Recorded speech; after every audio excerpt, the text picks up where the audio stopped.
Alrighty. Welcome, everybody. Back to you. You don't stay here and bother me now? Huh? I guess the little guy wants to hang out for a little bit. All right. I'm just going to wait for a couple people to come in the room, and then we're going to go ahead and get started. Is it the phone? The house phone? All right. We're just going to wait for a few people to come in. I'll do my glasses. Damn.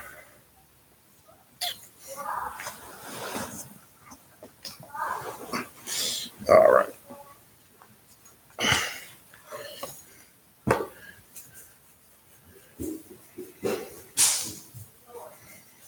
Hold on a sec. Let's go turn this light on real quick.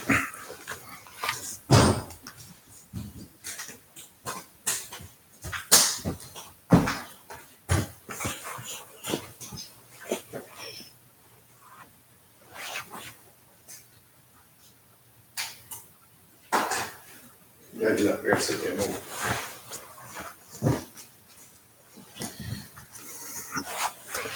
All right. All right. I'm just going to wait another minute or two. Then we'll go ahead and get going. All right. I don't know what happened. What's our page? Okay. All right.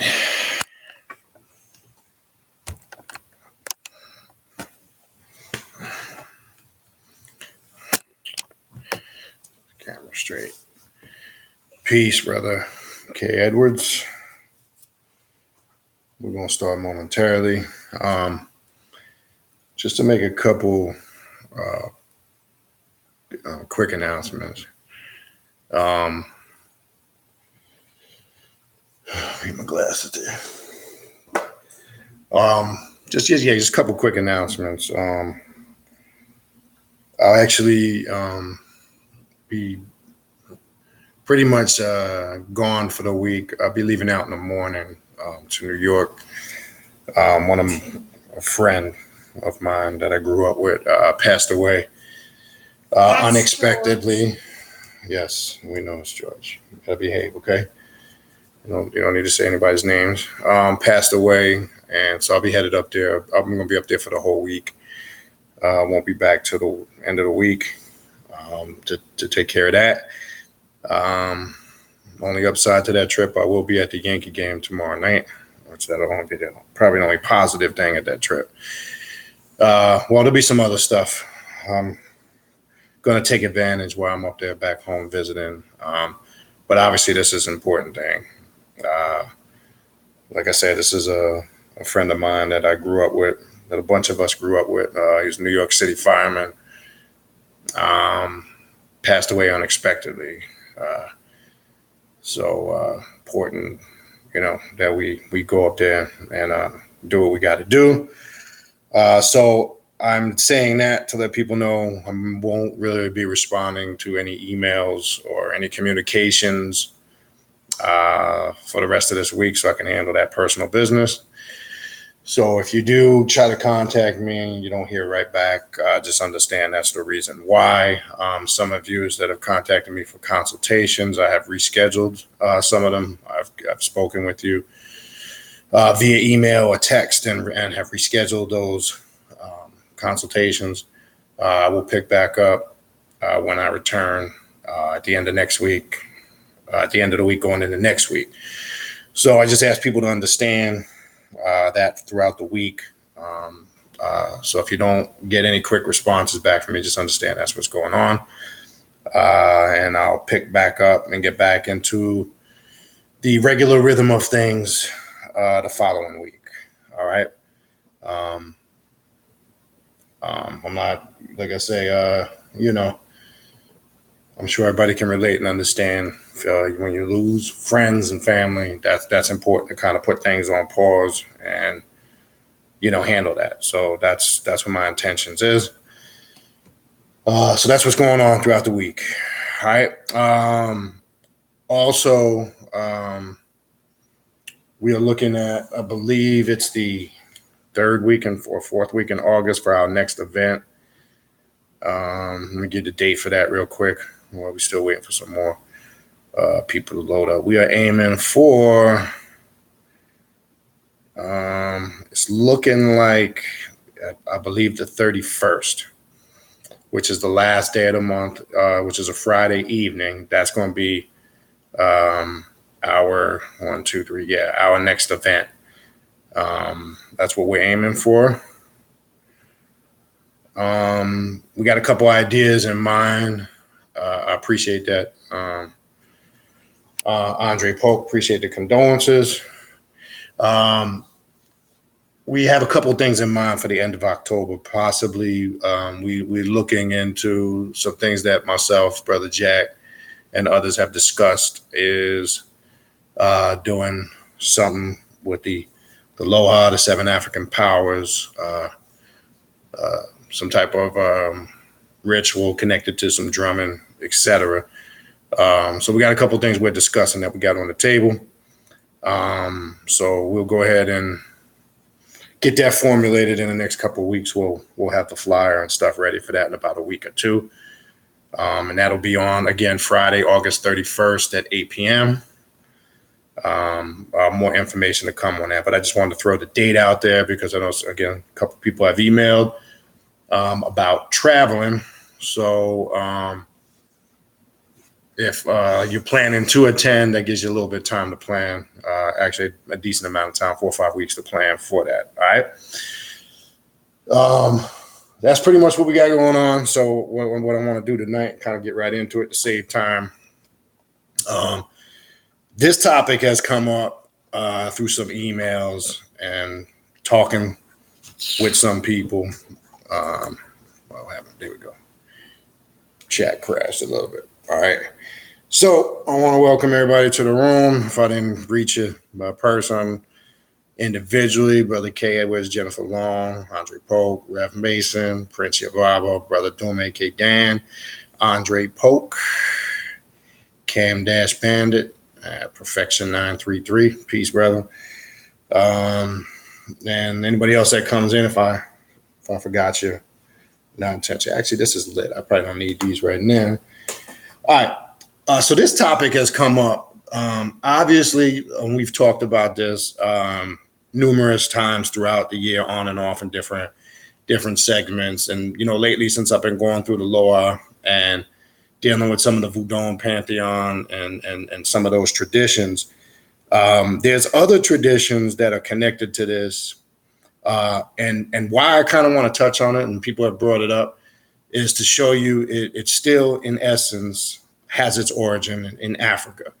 No matter what they call it, no matter how they adjust it, no matter what implements they add to it, its essence and origin comes from Africa, right?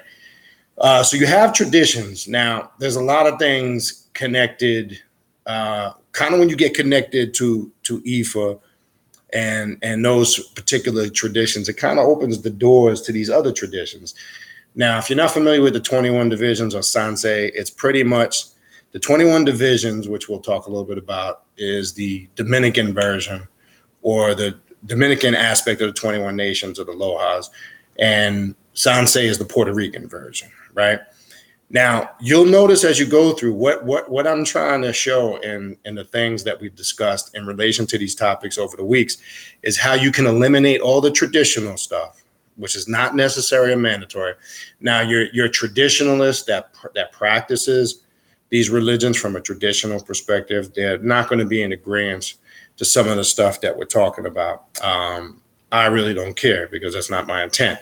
My intent is not to come from a traditional aspect. So somebody that's looking at this more from a traditional perspective will not be in agreement with it because that's kind of the system they came through. But as left-hand path practitioners, the objective is how can you utilize these spirits / archetypes, however you want to perceive them, gods, goddesses, how can you utilize them in your left-hand path work, be it ritualistically, etc.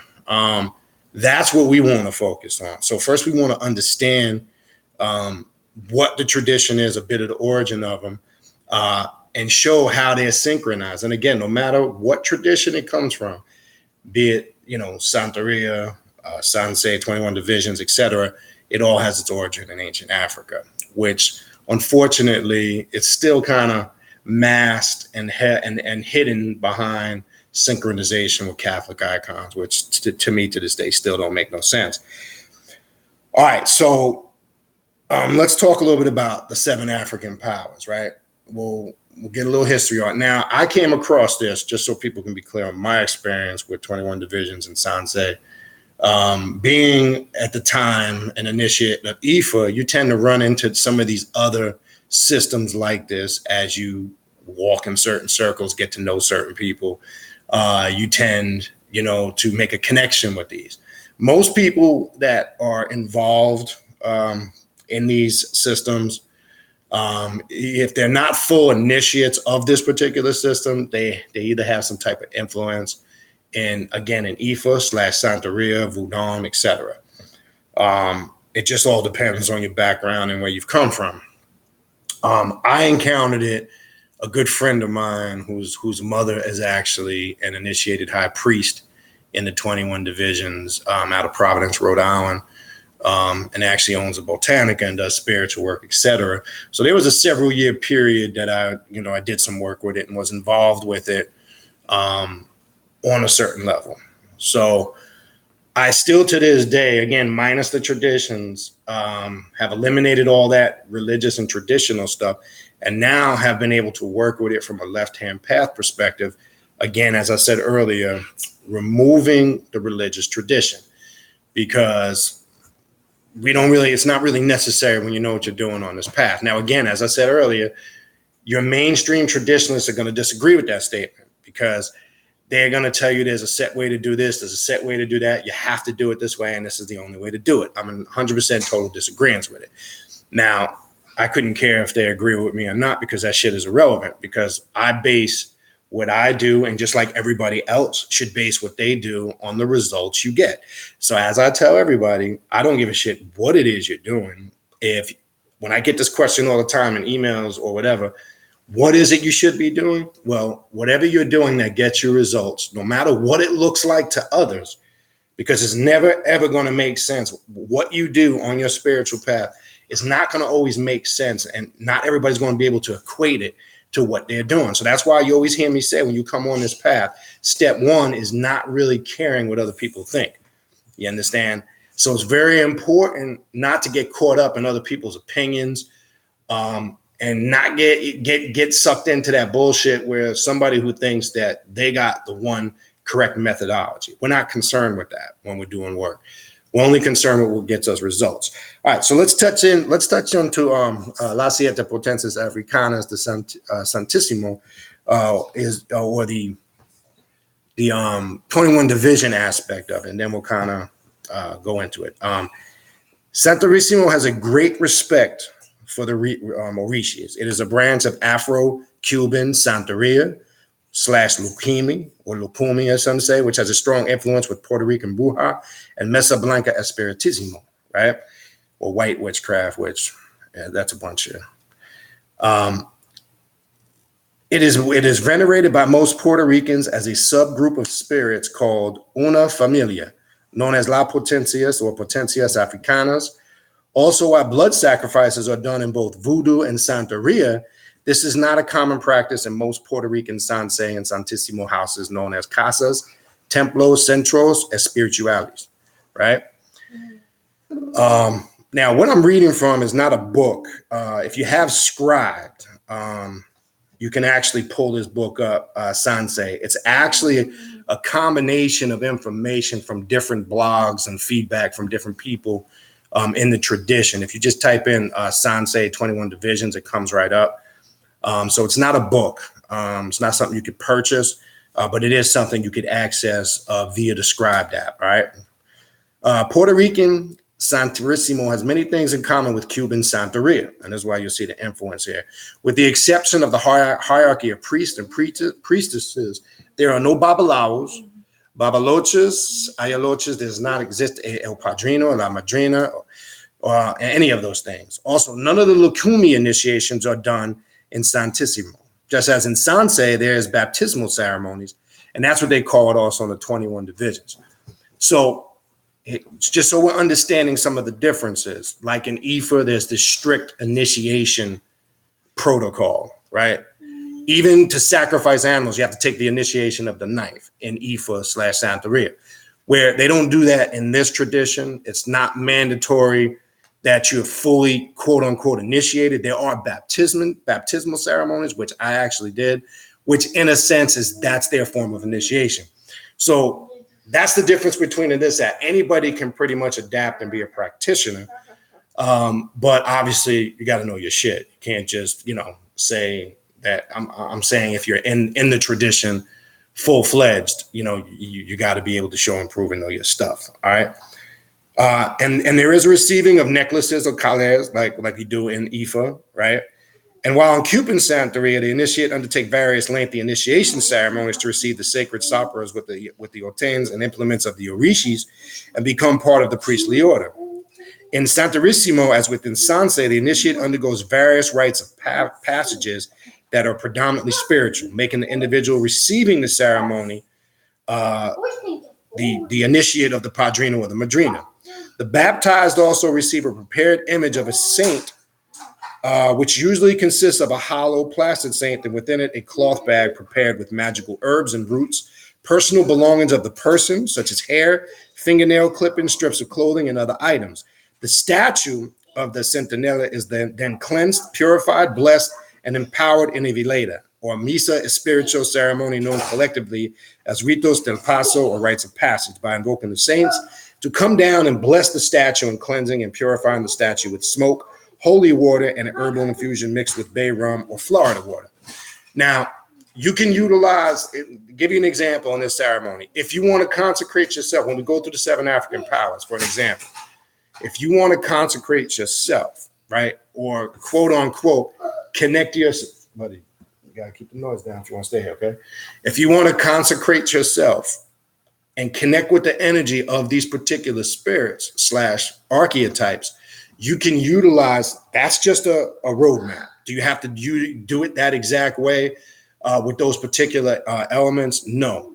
So the thought process here when working with this on left-hand path practices is definitely, again, as I always say, add your personal flair or touch to it. So I do like to use the Florida water, the herbs, the sage, and use that for smudging and cleansing.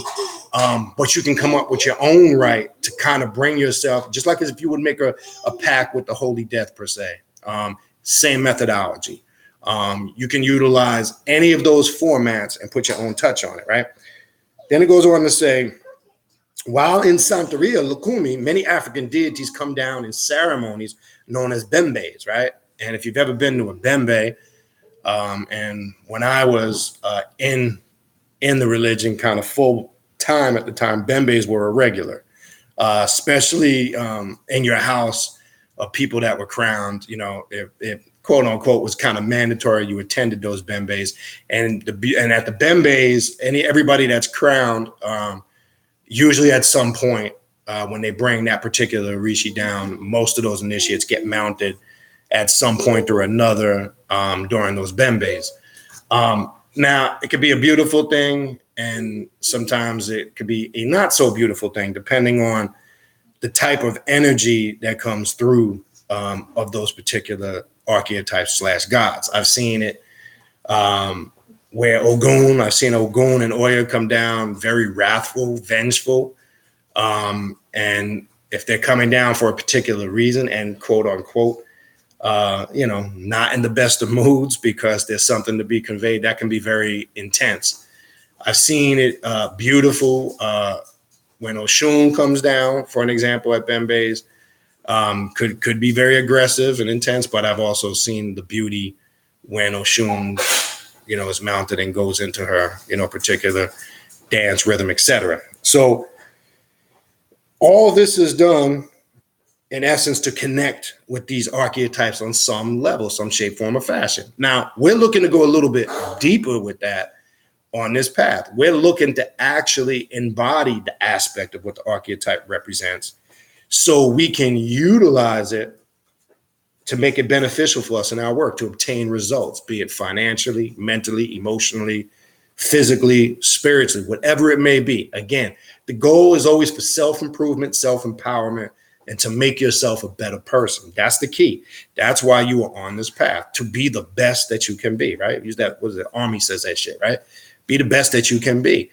And that's what your objective is. And working with the 7 African powers or some of the traditions from Sanse and the 21 divisions, you can utilize this, because something that's been coming up a lot over the last several weeks, I still see a lot of people that are on this path, that come from that background. They're still confused kind of how to connect it, how to work with it. Because what I mean by they're still confused, it seems like they can't let go of the traditional aspect. And sometimes they're not even aware of it. They're not conscious of it. You understand what I'm saying? You can hear it by the things that they say when you listen, or by their actions and how they behave. Now, some of it, by all means, isn't their fault, because when you're in a spiritual system or tradition for so long, it's not going to disappear overnight. It takes some, filtering out process. And that's where the discipline and the work comes in. So the objective is, again, to get people that do, and especially if you already have a connection with this. Some people do, some people don't have any connection with it. Some people have strong connections with it. The beauty of it is, if you already have a background, a history, and a connection of it, it's like getting a head start in the game, if you understand what I'm saying. You could really utilize this in your left-hand path work to get things done, because they are powerful spirits. Now, a lot of it, I still like to incorporate a lot of the African aspect of it, especially in the rituals, and those, that have been here with me and the things that we do down here as a group.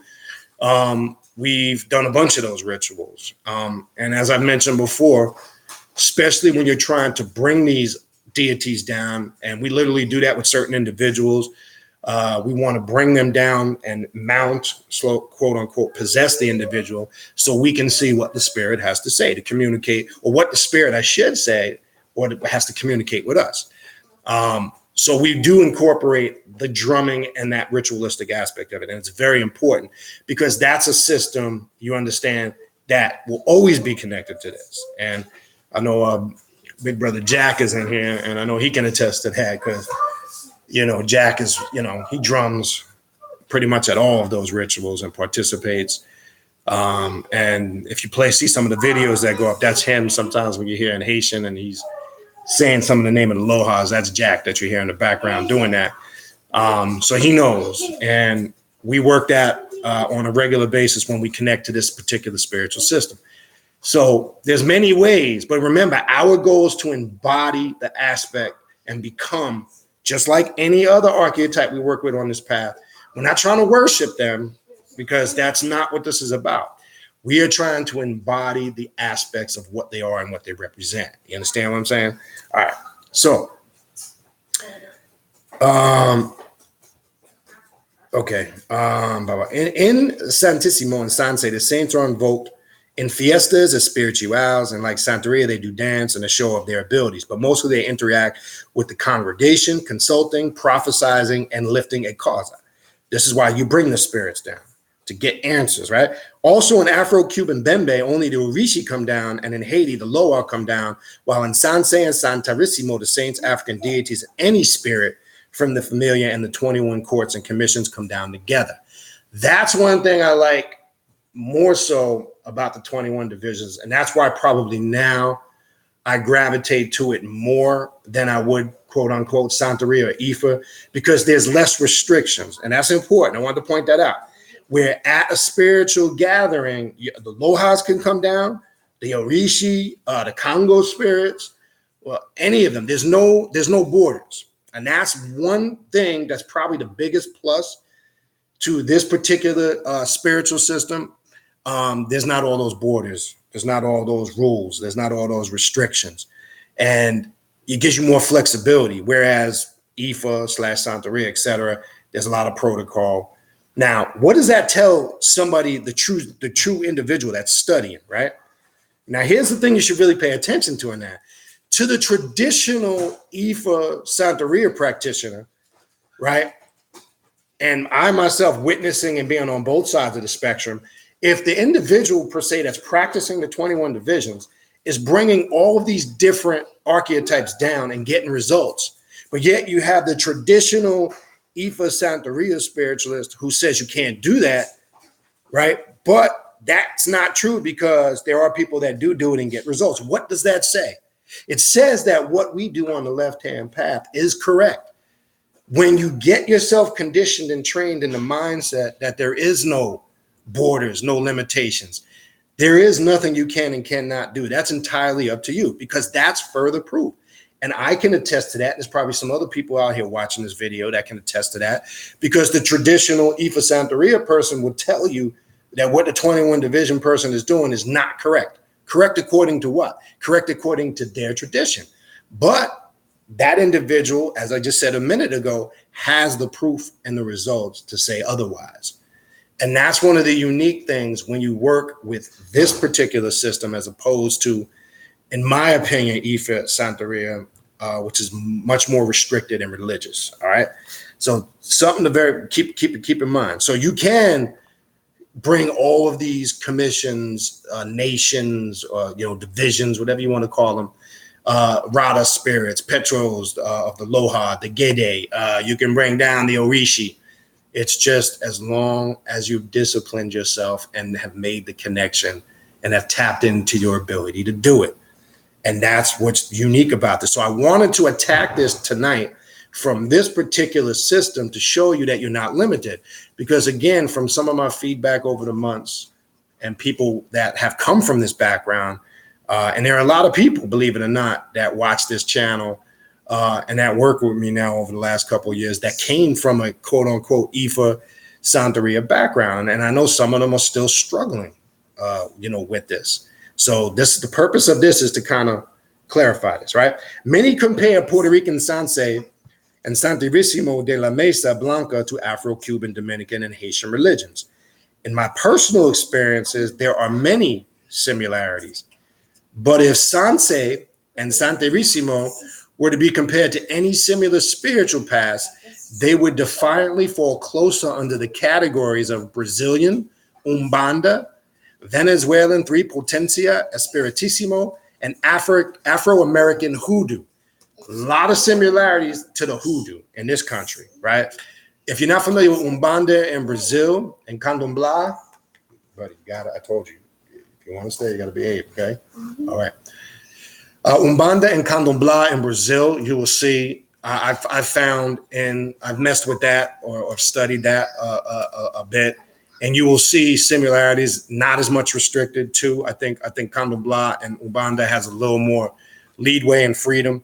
But definitely the hoodoo and voodoo practitioner, which is probably, most famous and connected to the New Orleans tradition, or how a lot of Americans here in the West practice it. And that's one thing I also like about the hoodoo voodoo tradition is because you don't have all those barriers. You got more freedom. And these are exactly some of the reasons, or the main reasons, why I left. Or don't really mess with that Ifa Santeria stuff, because to me it's very religious. All right. So Afro-American Hoodoo, which is a synchronization of African and indigenous spirituality.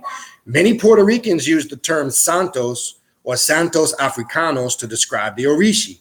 Unless the person was initiated into Lukumi and call them Los Orishis, some of the Orishi of the Cuban Lukumi pantheon are. So here, let's go through the 7 African powers now.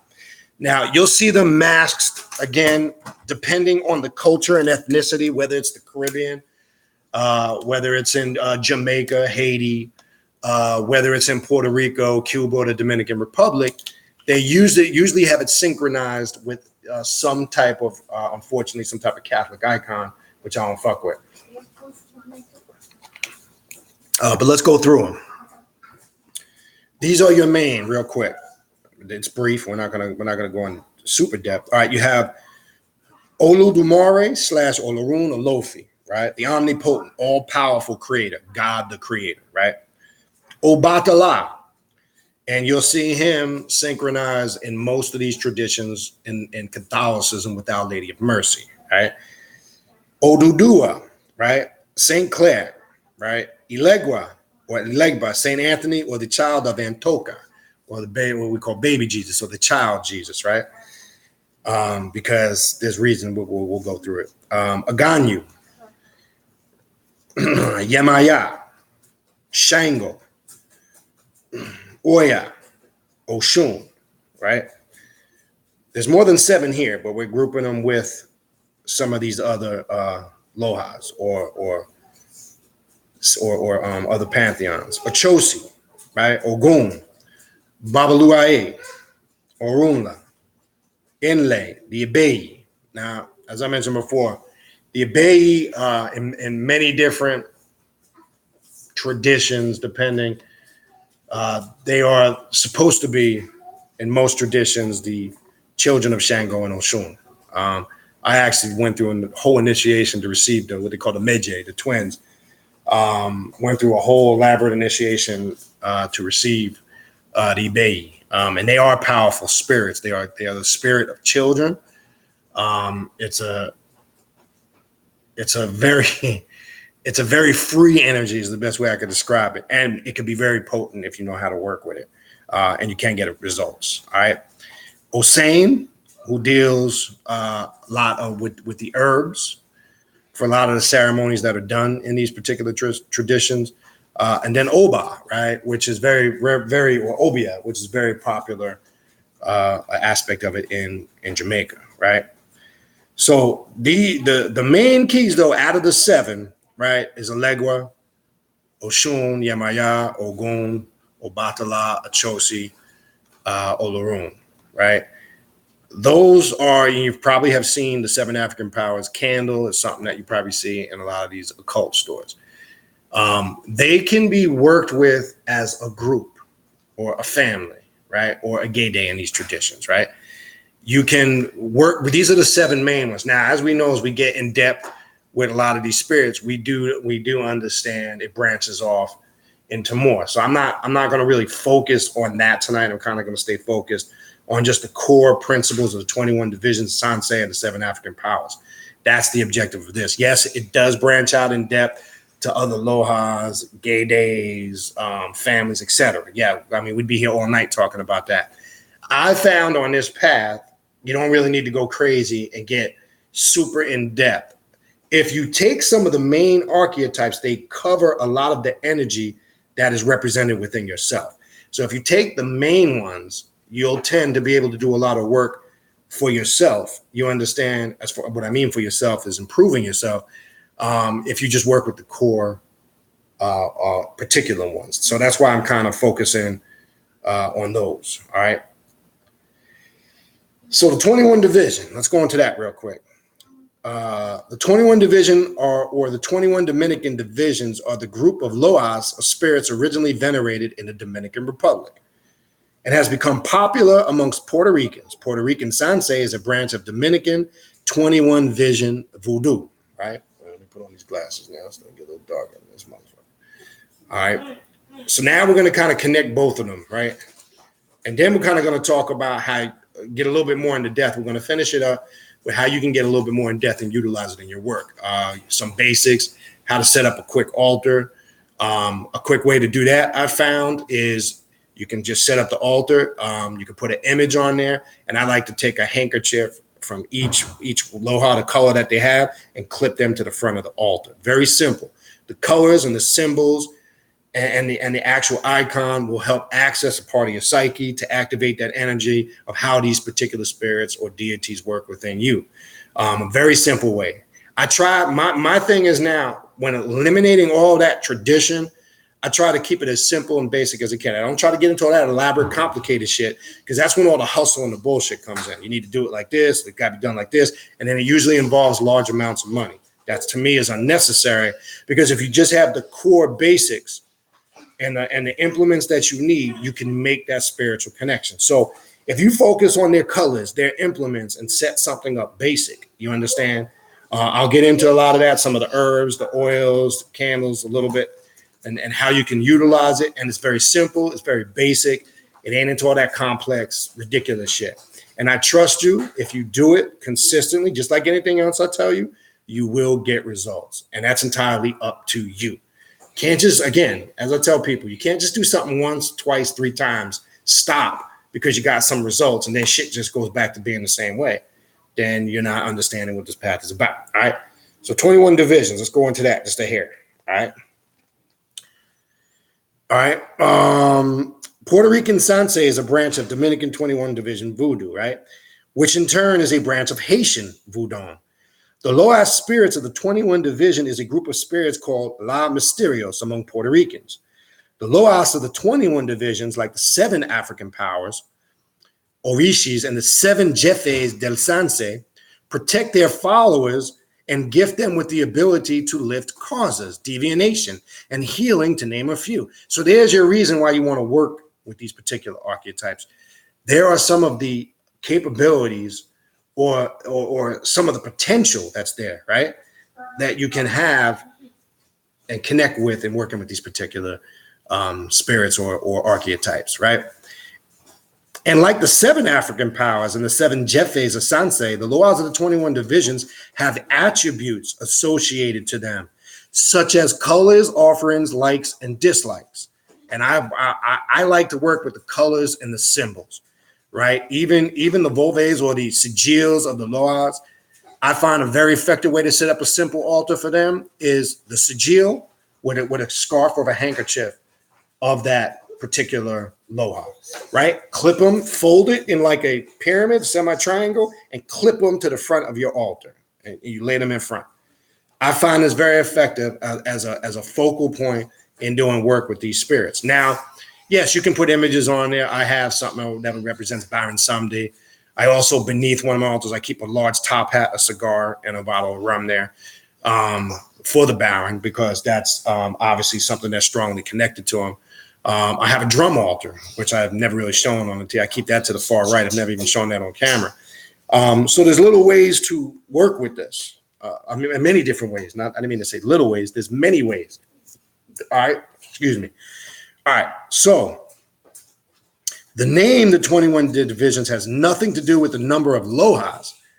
And there are virtually countless of Lohas. And I mentioned that a couple of weeks ago. I know people always say 21 nations or 21 divisions. It's actually way more than that.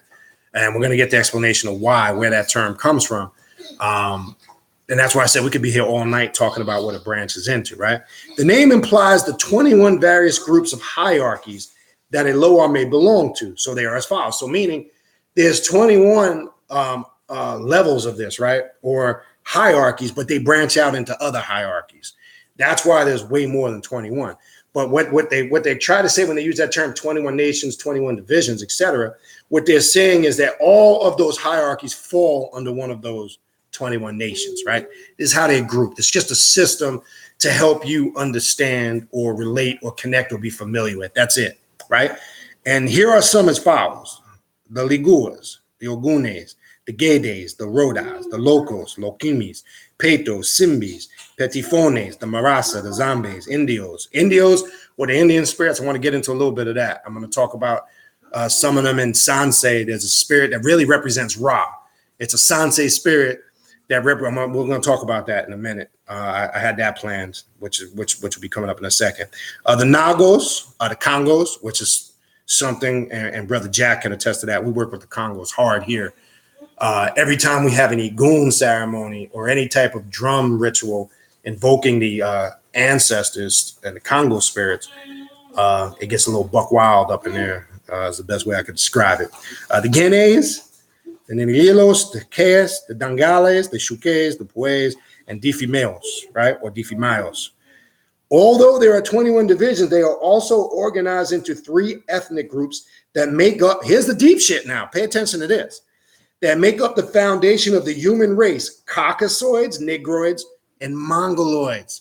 Another unique thing about this system, it classifies spirits by ethnicity, which I don't know if a lot of people knew that or were familiar with that. So this is why I suggest people look into this, because remember, when we're talking about left-hand path, remember, we're coming from the tradition of ancient Egypt and Africa. I know that's what I'm talking about and discussing here. We're not talking about, again, left-hand path, mainstream, European-based Church of Satan, Satanism type of left-hand path. That's not what we're talking about.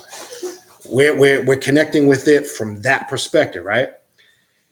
So they're broken up into those categories: Caucasoids, Negroids, and Mongoloids, and are as follows: Division Blanca, Division India, Division Negra, right? Watch this.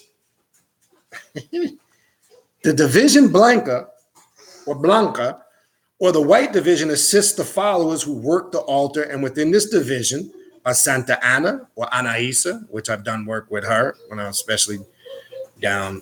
Patron Santiago, or also known as Ogun, Baleno, Virgin Dolorosa, Metrosili, San Antonio, or Papa Legba. And I work with Papa Legba in the Negroid or African aspect only. And I'll tell you why. San Carlos Baremo, Candelo. I'm doing work with Candelo right now, actually, but not in the Blanca tradition. Candelo is a very powerful spirit in 21 divisions. If you're not familiar with Candelo, Candelo can assist you in many things when you access that aspect of yourself. A good particular archetype to remove blockages. If you're going through struggles, if you maybe need a kind of push start in your finances, a good particular archetype to work with. Santa Elena, La Gunguna, Santa Clara, La Señorita, Virgin de la Candelaria, or some call it Candelina. The statues within this division are usually Catholic saints, and that's the reason why I don't fuck with none of them.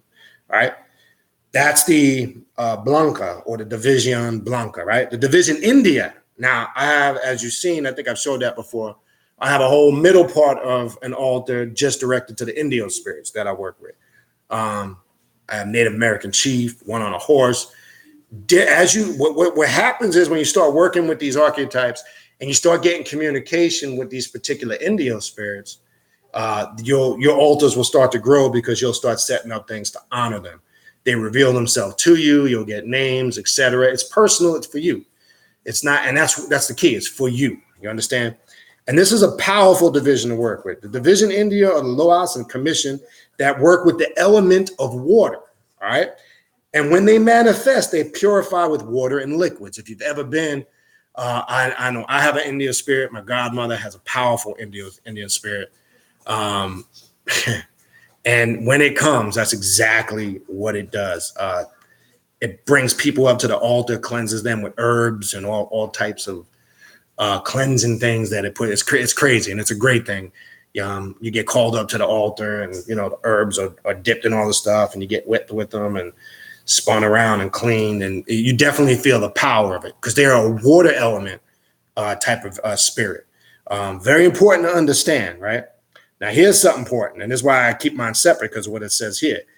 All right, they are represented by Native American Indian statues. The Indian divisions altars are usually located close to the ground, and they are always kept separate from other groups of spirits and saints. Reason for that is because if you're ever catching the spirit, it's more of a tranquil, peaceful type of spirit and energy. So you don't want to keep it next to anything volatile. It's the same system when we say on the left-hand path, group archetypes that are similar. You don't want to group energies that are going to access a part of yourself that can cause conflict, right? What can the conflict be? Let me give you an example. I found out people that have grouped the wrong energies and spirits together. It's given them headaches, massive migraines. They've gotten sick, caused confusion, lack of concentration, disruptions, because it disconnects them and it kind of shuts down the psyche. You don't want that. So that's why when you're setting up altars and you're working your rituals, it's just a very simple, basic rule to follow. Group like energies together. It's that simple. All right. And that's the reason why. Now, hey, is there anybody out there that has mixed them and had success? Maybe so. But on the whole, I would recommend you don't do that. All right. The division is always kept far from the division negra for the reason being that the division negra enjoys blood offerings. It's more, as I was saying, it's more aggressive, right? While the division India will have nothing to do with it. So when them spirits come through and they start working through you or mounting you and possessing you, etc., I've seen that where if it got close to something and somebody got mounted, they kind of get a little bit combative. So very important. All right. Offerings, while the division India will have nothing to do with, the Indian division enjoys offerings of tobacco, cornmeal, black unsweetened coffee, fruits, nuts, berries, and cassava bread. Right? Real simple. When a spirit of this division takes possession of a fowl, they always ask for water to quench their thirst, then tobacco smoke, and occasionally rum. And this is always, I know this is fact because everybody that gets this spirit, and no matter where you go, and if you have experienced this, that's the first thing that always happens. So that's how one way of detecting authenticity of a particular Indio spirit coming through. Just a little thing to throw out there. They enjoy colors of all kinds, although usually 7 various colors, although most of the Lohas within this division have its own attributed color. Now, the candles I like to use for the Indio spirits, there's a blue blessing candle. It'll say Indio blessing on it, and the brown tobacco candle for the Indian spirits. I like to burn those two a lot for my Indio spirits. And when you're doing ritualistic work, you can dress it. They have the the Indio oil that you can dress it with, works very effective. You can dress it with any type of herbs that are connected to it. Write a petition per se on parchment, which that's what I like to do with a lot of work that I do. It confirms. It's like a confirmation in my mind when I see that, written down on the parchment paper. Some call it a pact. I call it that, but it's more of a mental pact to activate my psyche. It's always a remembrance of what I'm petitioning that archetype for, right? All right, then it goes on to, they enjoy all colors, usually 7 colors, although most of the Lohas within this division have its own attributed color. Okay, so that's the Indio division, right? And now, this is probably one of the most powerful ones. The division Negra, right? We know Negra is black. The division is also placed close to the earth and are placed away from the Indian division because those initiated into Dominican voodoo called Caballos de Misterio give them blood sacrifices. And that's the shit that I'm saying. I don't fuck with none of that blood sacrifice stuff no more. I mentioned that in some of the previous videos. And this is where a lot of people, traditionalists, will say, well, yeah, a lot of the Negra divisions and Lohas and spirits, you have to offer them blood. Well, in Sanse, they don't like to even use blood at all. In certain aspects, also the 21 divisions, they don't like to fuck with blood at all. And I know the particular house that I had worked with at the time in Rhode Island, when I was traveling back and forth, they didn't like to deal with any type of blood sacrifice. So you're going to find that whole blood sacrifice thing is going to vary. And it's another thing that I enjoy more working with the African hoodoo / 21 division Sanse, because they don't fuck with none of that stuff in certain places. And I don't feel it's necessary. That's where I'm at. All right. Those who are not initiated into their mysteries offer them black beans. So you can do food offerings with them. If you're not initiated, you don't have to do the blood sacrifice. I want to make that clear. This is food offerings, and I do this once in a while. I don't really need to fuck with this too much either. You can offer them black beans, okra, pumpkin, potatoes, as well as tobacco and liquor. The Lohas within this division are San Elios, or Baron del Cementerio, San Expedito, Gede Limbo, Santa Marta la Damidora, Izili Kenwa, right? And we'll tell you who those are. Although there are countless Lohas with the Dominican voodoo, the most popular are Anaisa Paye, Santa Ana, Baculubaca, San Felipe, Barrendale, Cementerio, San Elias. That's the Catholic bullshit. I'm just throwing it out there. Beli, Belcan, San Miguel. And the house that I worked with, San Miguel or St. Michael, was probably the highest spirit in the house that I was doing work with at the time. Actually, the lady that I mentioned earlier, she would actually bring San Miguel down, as they say, and San Miguel would mount her. And anytime San Miguel comes down, he comes down with a limp. You'll see he walks around with a limp. He's a powerful warrior spirit. They kind of feed off of the attribute that you see.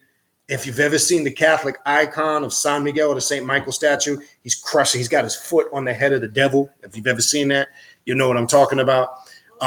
So they look at it as a warrior, and it's one of the most powerful spirits in this particular system because they believe it can handle or remove or solve anything in certain houses per se. But it is a very powerful archetype. I've seen it firsthand. Cachita, Nostra Señora de la Caridad, Candelina, Nuestra Señora de la Candelería, Candelo, Quedite, San Carlos Baramo. Candelo, and that's what I mentioned earlier, Candelo right now. I've done stuff with Candelo off and on. And Candelo, very wise. It's funny because it's a wise, tranquil, knowledgeable spirit, but raw, aggressive in nature, teaches life's hard lessons. Definitely something you if you ever decide to do work with it, it's something you definitely might want to experience and tap into. Centelina or Centinela, San Sebastian, Clementina, I forget the Catholic stuff, in Dambala, right? Easily now you'll easily Dantor, you'll know that some of them, again, you're going to see the familiar names, and you're going to be able to connect with some of them that you hear in these names. You might also be correlating to some of the Voodoo or Haitian Voodoo pantheon, and you're correct. That's why I'm trying to show you Sanse, 21 divisions, Haitian Voodoo. It's really all the same thing. The only difference is the traditions and how they approach it are going to vary based on their culture. That's it. But let's even go back, take it a step further and go back even deeper. The reality is, even though all of them, even the Haitian Voodoo incorporates a lot of European Christianity in it, the reality is it all goes back to Africa. That's the whole point. So I'm trying to show you, you remove all that tradition and you work with it the way you see fit, as long as you're focusing on the attributes, characteristics, the implements, the symbols, the consciousness, and the energy that the archetype represents. And you'll be able to get whatever results you're trying to achieve. I know there's going to be traditionalists that disagree with that, what I just said. And as I said earlier in the beginning of the video, and I'll say it again, I couldn't care. I'm not interested in what the traditionalists think. I'm interested in getting results. And I can tell you this based on getting results. Okay. All right. So the rest of this division, Izili Alela, Izili Odanto, Izili Kenwa, Filomeno Lubana, Gran Boave, Gran Sole, Gran Torliza, Gunguna, Jean Beko, Jean Criminal, La Señorita Marasa, Metresle, Ophelia, I'm going to go through and click Balendejo, Ogun Balendejo, Ogun Batala, Ogun Fege, Papa Legba, right? Papa Legba is, again, I know there's a brother on here. I know he's on here now. We'll talk about that another time. Papa Legba. So, all right, so that's dealing with the Negra division, right? Let's talk about some real quick, and then we'll get into we'll wrap it up and get into some specifics on working with him, as we started to talk about. All right, the Puerto Rican Sanse familias are the Legbas, the Ogunes, the Guedes, the Candelos, the Belcanes, the Matresas, the Indios. See the similarity? You're hearing some of the same similar thing, not much different. The Soleros, the Prietos, the Simbices, the Senetelias, the Guenes, the Madamas. I don't know if you're familiar with Felipe Negro and La Madama. You might see these particular spirits. You see it's an old, dark-skinned black woman sitting on a chair and an older, dark-skinned black man sitting on a chair. They come together. I have those on my altar. I've been working with them for years. They are powerful African Congo spirits. I usually get a pink Congo spirit candle for them and burn, and I put it between them. So when you're trying to access the power of that energy, very powerful. And that comes from this tradition. The Ninos, the Orientals, the Potencias, the Magos, the Algasas, the Gemelos, the Semesas, the Arabices, right? Of these 21 familiar spirits, the Puntos Mysterios most popular received in Sanse are known as Los Seven Siete Jefes, 7 chiefs. And my godmother is connected to this here. Ese Homo and Pa Ilegba are not considered in the Siete Jefes. Ese Homo is above the Jefes, and Pa Ilegba is the messenger that leads the way. But everyone in Sanse receives the punto to Ilegba, right? Ese Homo, right? Here's the one. Now, you tell me if this does not sound like the deity Ra in ancient Egypt. I know Brother Jack just threw up there. It is. There is. You're going to see some connections to ancient Egypt and Egyptian magic. See, what we got to start understanding is once you strip away all the surface bullshit, I'm going to say it again. Once you strip away all the man-made traditions that watered this shit down, you will see in essence that you are the facilitator. You're the one that has the power to activate and make this work. See, the illusion is when all these people come along and say, I'm priest this and I'm priestess this, and I'm padrino this and madrina that, and babalu, and I'm a babalawo this and a babalu oche this. Once you eliminate all that shit, because once you start believing that as the sole authority, you shut down. You start accepting in your mind that you can't make that full connection because you have to go through these rites, right? Now, I'm not saying it's not beneficial too, because I'd be a hypocrite if I said that, because I've gone through it. But I'm now speaking from somebody that's gone through it and worked both sides of it. I'm telling other people who might be thinking about it, if you're thinking about it for an experience and you want to do the full-blown traditional thing, power to you. But if you ask me on the surface, knowing what I know now, would I recommend people to go through it? I would say absolutely not, because it's not necessary. That's the point that I'm trying to make, right? So let's talk a little bit about Ese Homo, right? The brightest of stars, listen to this shit. The brightest of stars in our universe, he is seen as the sun that gives life and sustains it here on our earth, and is also called El Gran Sol, the grand sun, right? Or the great sun, right? He blesses humanity with goodness, kindness, charity, illumination, elevation, spiritual ability, spiritual communication, faith, wisdom, compassion, understanding, love, happiness, truth, and knowledge. He is the king and ruler of las siete familias of Mysterios, and is surrounded by siete puntos spirits of these siete familias, right? The sun is his throne, and a spark of his essence exists in all humanity, good or bad, evil or kind. He is the origin of hope and is envisioned as the master. He never takes physical possession of a human, as his spirit is too pure and elevated, right? Now, if you were paying attention, you saw aspects of many different archetypes, you understand? In many different traditions, right? You saw the representation of Ra in ancient Egypt, right? You saw Obatala represented in this archetype. And look at all of the attributes it embodies. So now right there, that gives me a whole bunch of ideas how to work with Ese Homo, right? If I want to work with Ese Homo, if I need to work on my compassion, my communication skills, right? Ese Homo, right? I mean, the list goes on and on and on, right? Palegba or Ileguita, right? I'm going to try to touch through a few of these, and we'll finish with this. Hold on, let me see how many more is in here. Wow.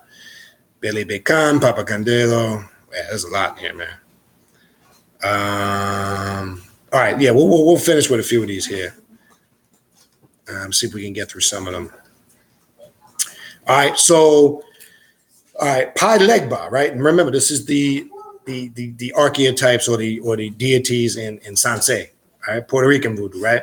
The Mysterio that opens and closes the pathways, right? We know who this is, right? You can tell right away. And leads the seven Jeffes Mysterios. Del Sanse is Papa Ilegba, and in Puerto Rico is associated with the Saint Child of Antakya, right? And you've probably seen that. You actually see that in Catholic icons, right? It's the child Jesus at 12 years old, right? His feast day is June 13th. His color is brown. He enjoys tobacco, rum, and sweets. All right, I'm going to skip all the traditional stuff, but it's a road opener archetype. We know who that is, right? That could be equated with the deity Anubu or Anpu in Egypt. It could be various aspects of Elegba or Elegua and Papa Legba in the Vodun traditions, right? Anaisa, one of the most popular and most venerated matresas. Spirit Anaisa is known as Anaisa Paye, while in the Dominican Republic, she is synchronized with the young Virgin Mary, right? Let's focus on her, what she represents, all right? Anaisa is a very feminine and flirtatious spirit. Now, if you've ever been at a gathering when Anaisa comes down, very, very flirtatious is probably correct. Bear with me, almost done, and then I'm going to shoot through some of your questions and comments, okay? Trying to get this done because I don't want to stay on too long. I know we say that shit and it never works out, but I'm going to try my best because you got stuff to do. All right.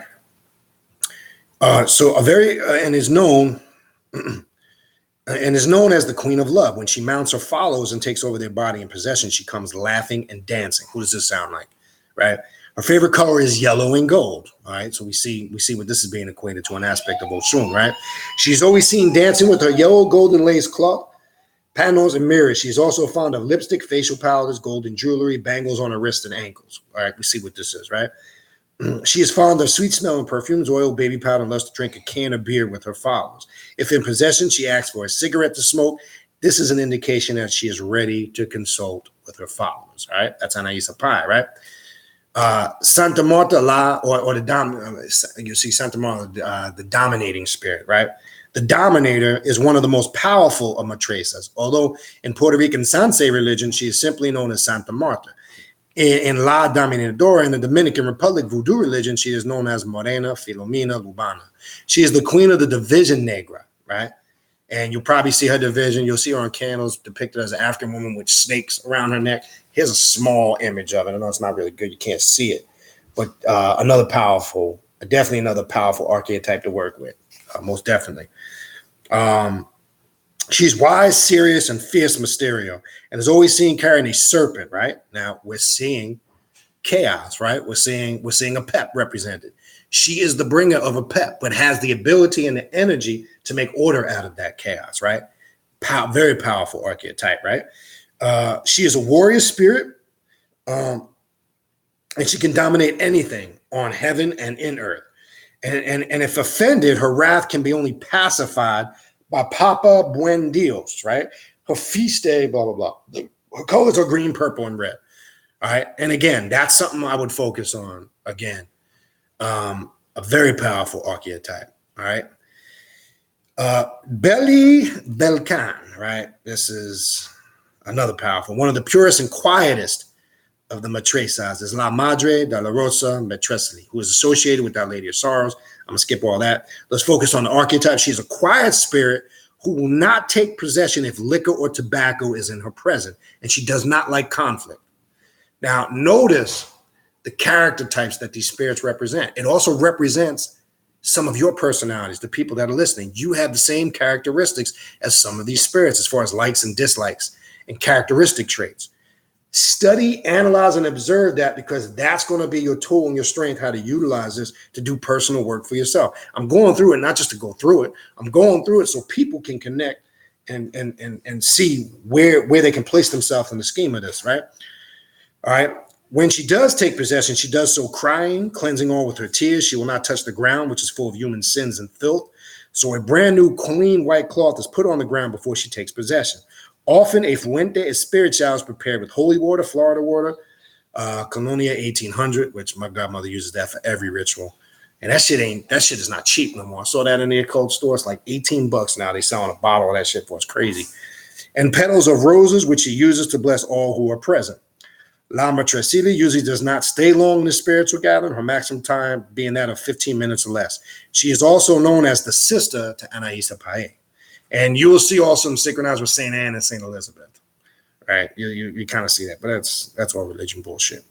All right, and then this is San Miguel, probably one of the head hierarchies of this. And then we're going to do Papa Candela and Baron Samdi, and then we're almost done. Yep, we got a couple more, and then we're done. All right, but I do want to get through this because I think this material is very important, and I think this can be. I'm trying to share with you something I've done over the years, off and on. And I've definitely gotten good results from it. One of the most ancient and eldest Mysterio is Beli Belcan, who is associated with the Archangel St. Michael, right? His colors are green and red. Now, I have found and I do have one of the few, out of couple, and more so because of family lineage, out of the few Catholic icon images I do have, because it's family related, San Miguel, I have a representation of Beli Belcan in San Miguel because it's a personal thing. And I had a customized dark green, because his colors are red and green, rosary made that I have draped around Beli Belcan. I have that for a reason. I'm not going to get into that. It's personal. And I've done work with that over the years. And I do have that. And I've shown that on camera before, here and there briefly, because there's a certain aspect that I've connected with this on a personal level. I found one of the few aspects of working with any type of quote unquote Catholic imagery that can be effective. Now, what does it really show? What I'm trying to say is it's a personal choice. I am not saying you can't work with Catholic imagery icon and get results, because that's not what I'm saying. I want to make that clear. I'm just saying I don't find it necessary, and I don't make the choice for the most part not to. But I want to make it clear. I'm not saying you can't, because really the essence is the power is you. Whatever you're focusing on and using it as a vessel, it's all coming from you anyway. I'm just saying it from an indoctrination aspect. That's all. I just want to make that clear. All right. So if there's anybody that is using some of that traditional imagery, by all means, it's not wrong if you're getting results. I'm just saying. All right. All right.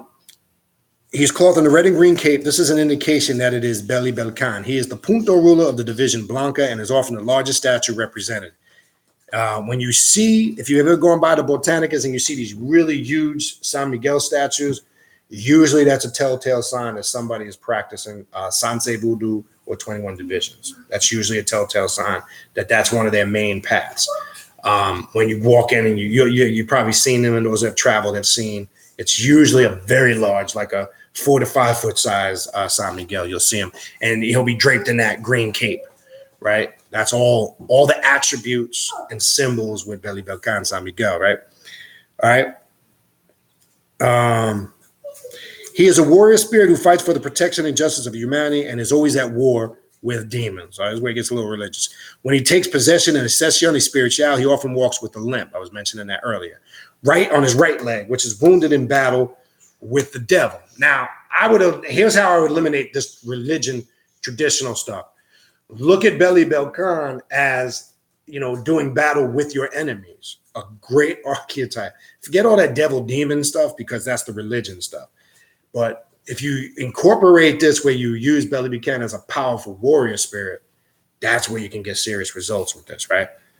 All right, and that's how I work with it with voodoo, right?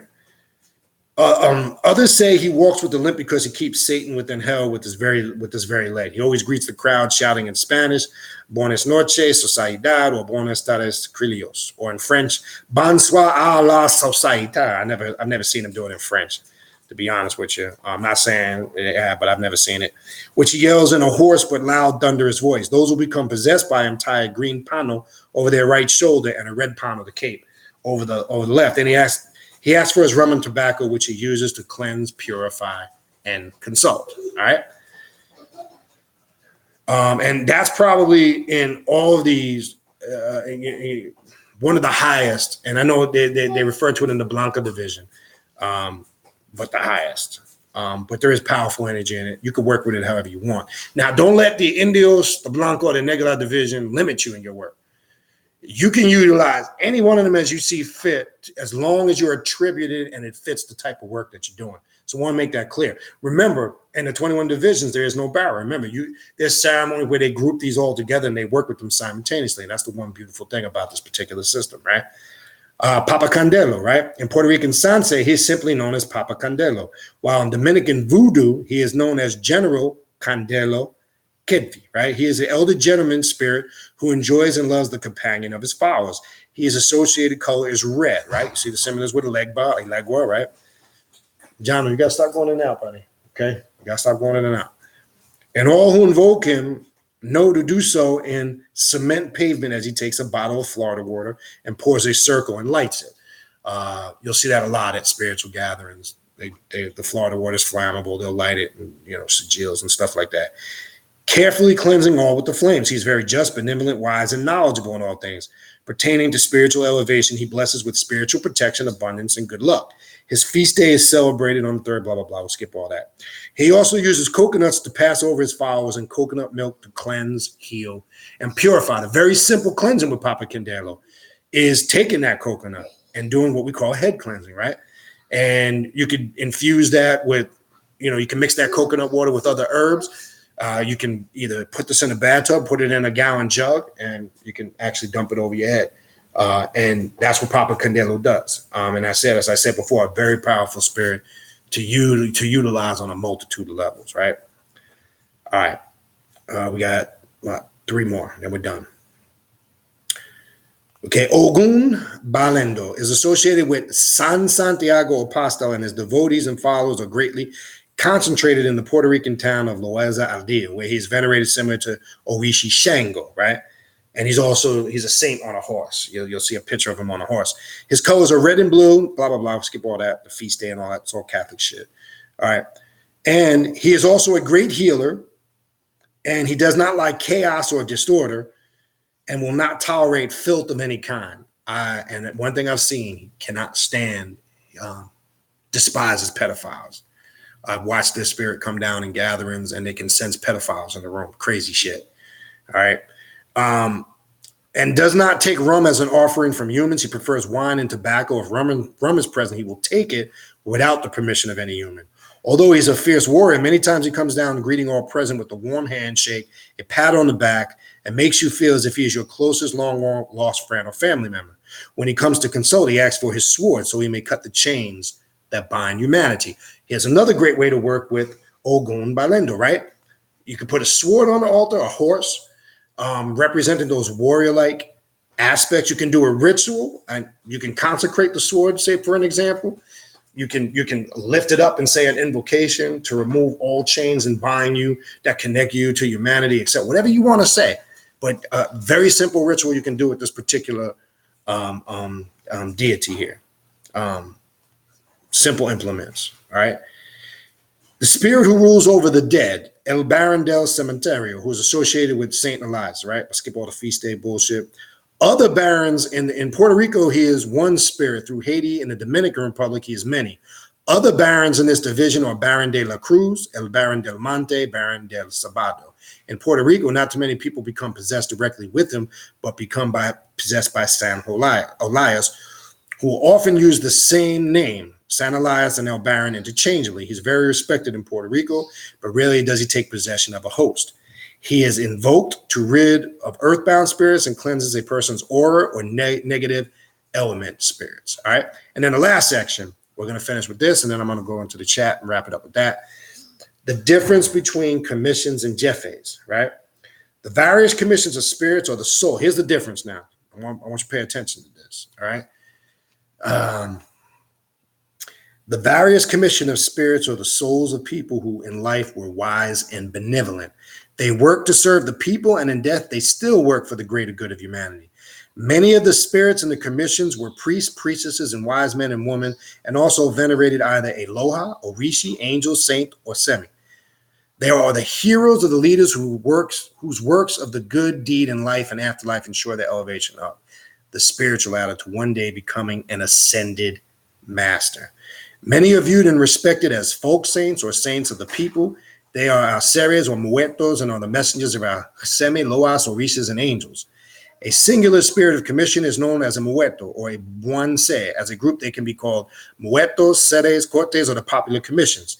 Since they are closer to our plane of existence, less energy is needed or required for them to come down into an embada. They are usually the mouthpiece for higher spirits and work under the supervision and with their with a particular individual, right? In place of an Orishi or a Loa, and usually have many of the attributes of these spiritual forces. Minor things may differ. For example, a Buanse may also display many attributes of a higher force, but they also have their own likes and dislikes. Representation of your personality, your characteristics, right? So in life, Otelio may have been a follower of Obatala. It may come down instead of Obatala, acting in a similar fashion as Obatala, but Obatala does not drink liquor, and Otelio might. The mysteries of our spiritual paths may seem confusing to those who do not follow it, but makes perfect sense to its followers. The Jeffes or the Orishi, semi-Loa spirits of nature, right? Because all of them are usually affiliated with an attribute of nature or some aspect of creation, right? Highly elevated saints, ascended masters, or what religion would call angelic forces. They are closer to God, and like the Sedes, come down to the Embadas to consult, heal, and lift causes. All right. So I think that covers the basics, the core. I think that's enough. I wanted to go through the key points and the foundation. There's a lot more.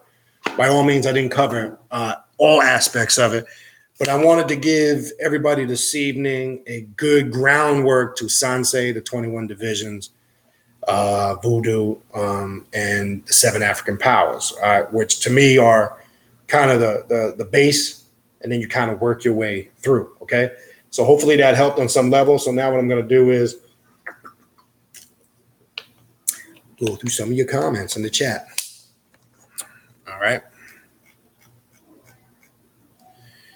All right. So let's see what we got here. Bear with me.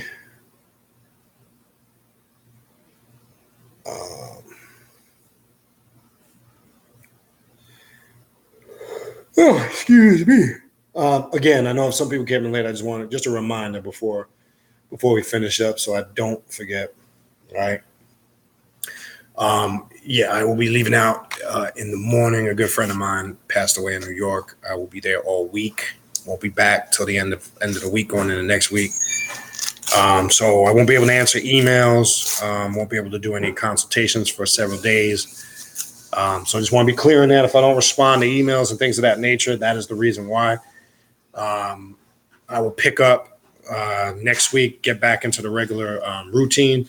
I know the people that are taking the Saturday class, I've already informed them. We will be skipping this Saturday and picking back up the following Saturday. So I just want to be clear on that.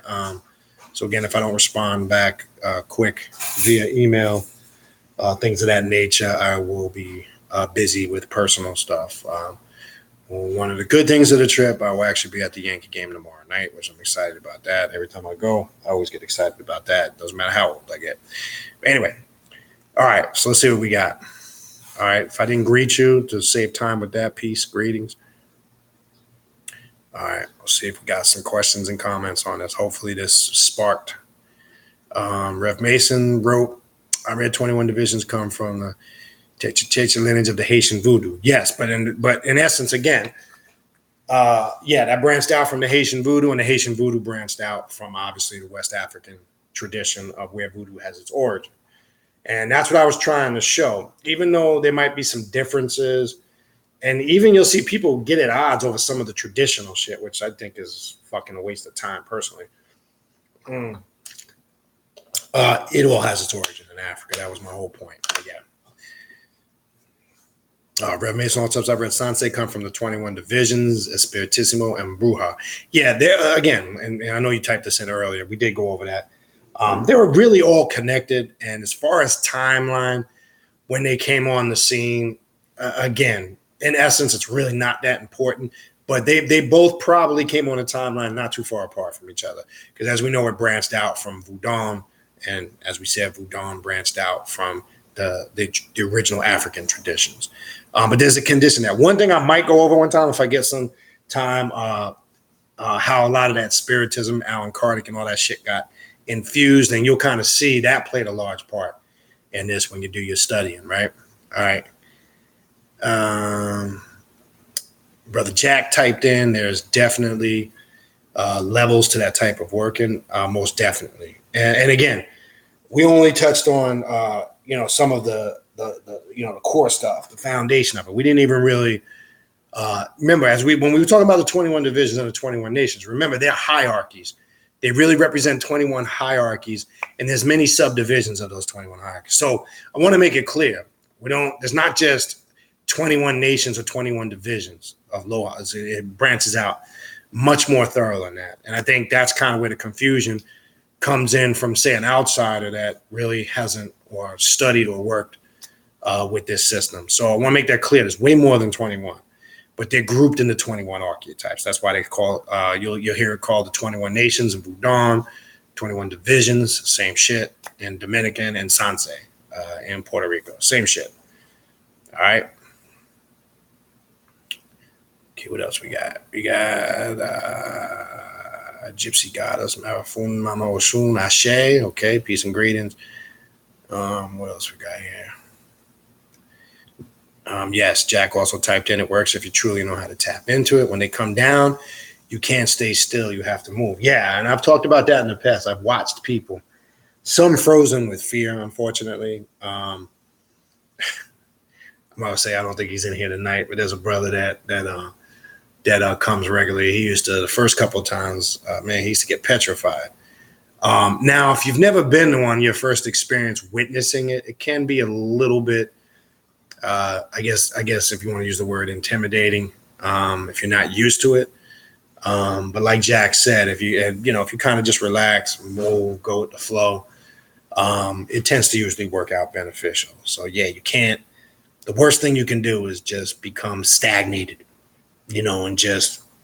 and I've seen it. It'll happen to some people here and there. They'll kind of freeze up with fear. You don't want to do that. All right. What else we got? All right. Rev Mason types in Catholicism is the most magical form of Christianity. The saints are sweet, but people should use them as masks for African Jews. I separate the two. Yes. And that's why you see they're separated also by divisions.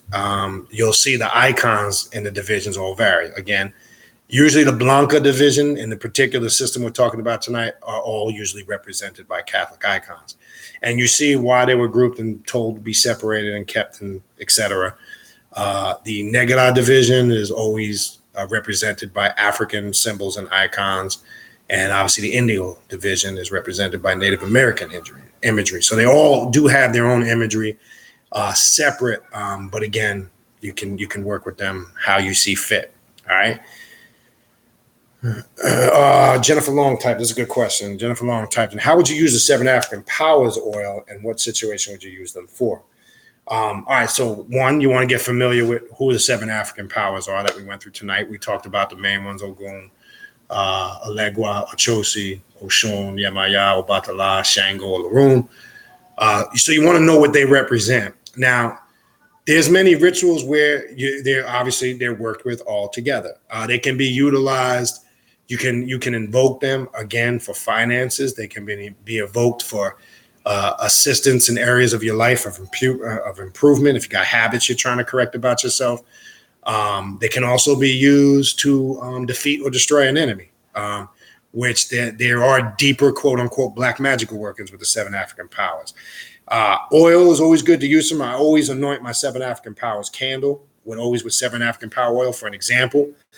And this is just a simple standard. I always tell this when you're utilizing candle magic, if you're invoking, if it's the glass candle, and then usually that's what you're going to use for the 7 African Powers, right? There's 2 things you want to do. One, I actually use chopsticks from a Chinese restaurant, something long, some type of long pin. You want to just put a small hole into the candle, push it down as far as you can. You want to dump some oil into the hole and some on the base of the top of the candle.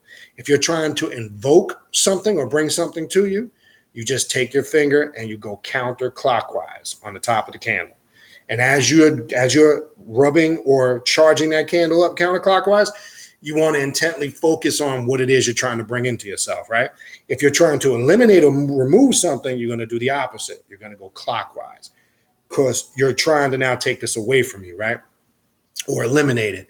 And in your intent while you're charging it, whatever you're trying to destroy or eliminate, whether it be a person or a certain aspect of yourself, maybe you're trying to eliminate bad spending habits. Maybe you're trying to eliminate poor eating habits. You understand? Maybe you're trying to eliminate your laziness because you don't want to get your lazy ass up and go to the gym and exercise. Trust me, it can be used for stuff like that. So that's how you would charge the candle, right? Now, not necessary if you really want to get in and really work with the motion of the planet. Some people like to incorporate, the waxing and the waning moon. I don't really think it's necessary, but some people like it and it enhances their working. You can do a lot of this work according to the waning and the waxing, but it is not necessary. Some people say it adds another element to it, right? I would also recommend, if you're going to work with the 7 African Powers, like I said earlier, and I know this question was typed in over an hour ago or about an hour ago. There's a statue with 7 black icons. You can find it on Amazon. It's got the 7 African Powers on it. A simple little altar is to put that on it and hang the 7 colors that belong to each Rishi. Fold them in a half triangle and clip them to the front of your altar.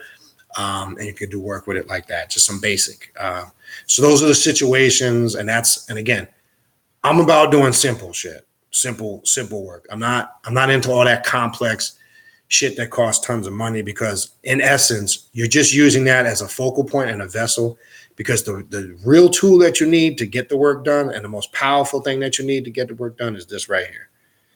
That just helps you focus and concentrate. So that's why I'm telling you, you don't need anything crazy or elaborate. Now, having said that, if some people like that intense imagery, by all means, I'm not saying you can't. But if you like to go all out and you like more of elaborate type of imagery and working, then you could do that too. You can get creative and decorate it with all the different implements of the 7 African powers. You could put axe on there for Shango, right? You could put gold bracelets and anything gold for Oshun. You could put seashells on there for Yemaya.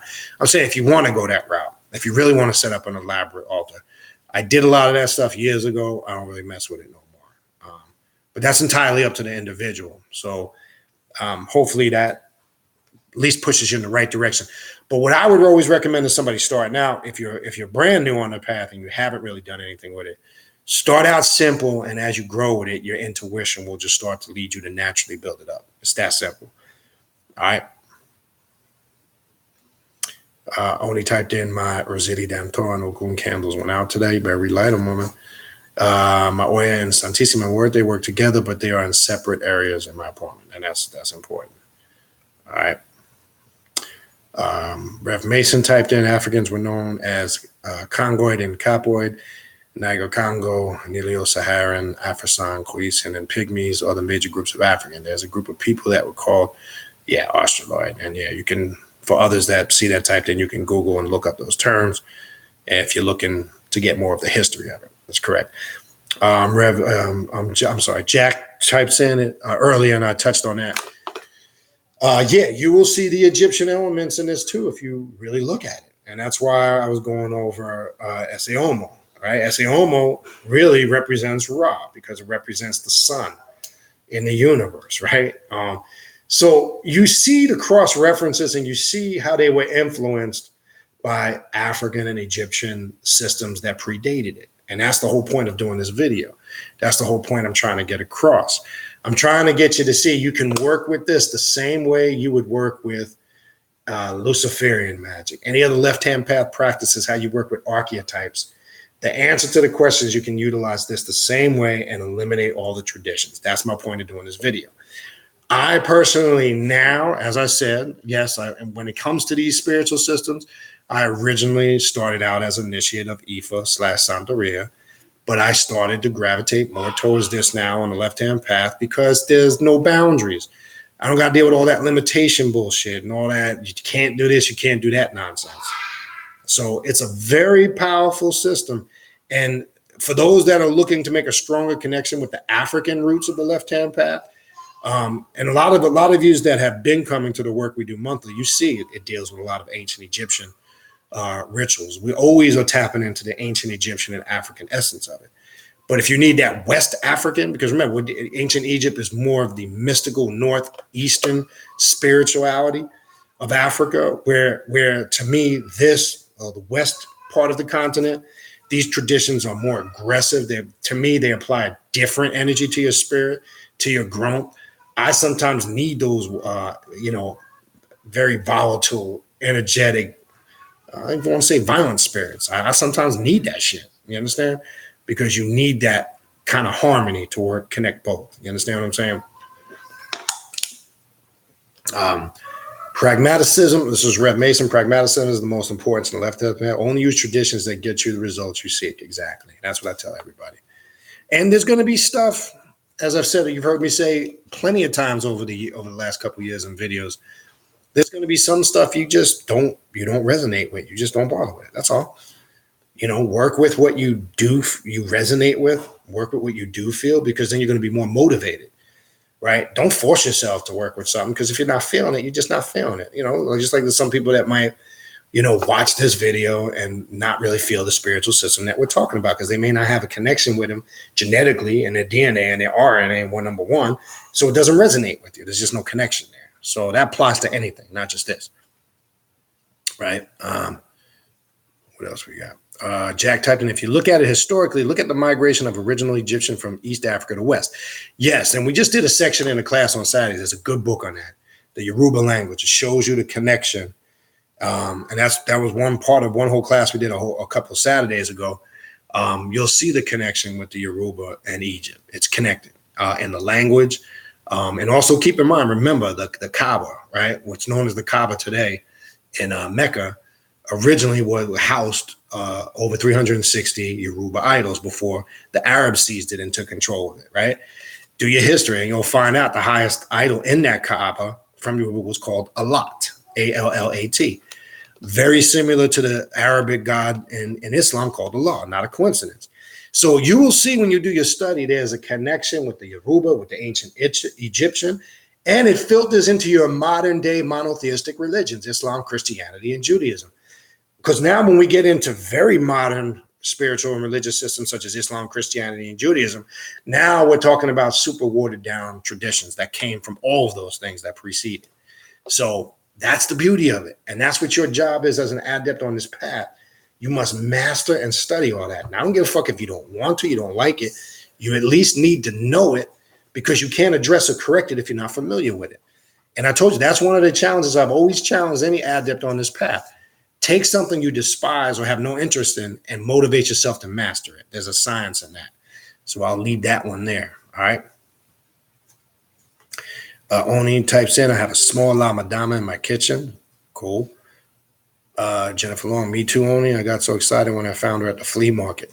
You should get Filippo Negro to put with her, though. Because you can use, why I say that, you can utilize that if you're working rituals for the balancement of masculine and feminine energy, right?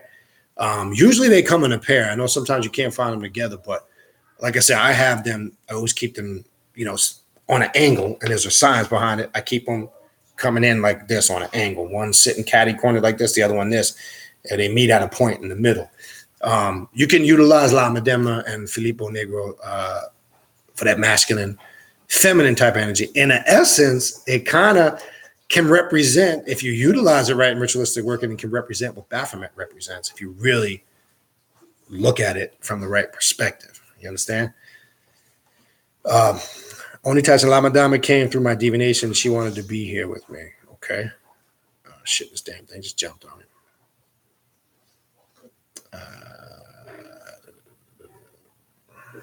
Okay, this is where I left off.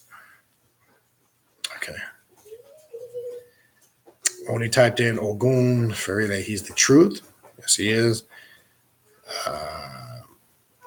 Okay, only typed in Mala Madama reps my ancestral great-great-great-granny who cared for her children. She had as a breeder in the 1800s in South Carolina. It was hard to accept, but as what my mom told me. This. Okay, cool. Cam Dashback's question. How do you know if the energy on your altar is working? Again, results. All right. So if you're just starting on this path, you got to give it a little bit of time, right? Don't know how new or how long you've been at it. I currently have an altar of Oshun, Warrior Avatar, and Papa Allegro. Okay. So what you kind of want to do if you're real new, again, get yourself familiar with the grouping of these spirits. And again, in time with your intuition, what'll start happening is as you get familiar, you'll know how to group them and you'll know, how to set up altars and get creative and stuff with them. Okay. So, but yeah, you got to give it some time. But the key part of your question, how do you know it's working, is the results. That's key. Now, just because you may start out at first, you may not be getting results. You still may be trying to connect some of the, the pieces of the puzzle. So be patient with yourself. Do as much research and study as you can. Obviously, come to places like this when, no, I'm not just saying me, but when we're doing videos like this or other places where you can gather some knowledge, so the key is educating yourself out the gate. All right. All right. And all right, David Kim says, yeah, I know you came in late. You'll definitely catch the replay when it posts. Again, Cam Dash Bandit typed in, what are the signs that you are tapped in or in the process? Again, the results. The other signs are when things just become second nature, like you just got this clear intuition. Like, let me give you an example. This will happen to me frequently and to others I know. You just might be sitting down. Maybe you say, I'm just going to sit down and get ready to watch a movie or do this, that. And then all of a sudden, out of nowhere, this inclination that comes in to go to your altar and do some work with a specific type of archetype or something. Another telltale sign that you're, quote unquote, tapped in or you're in the process.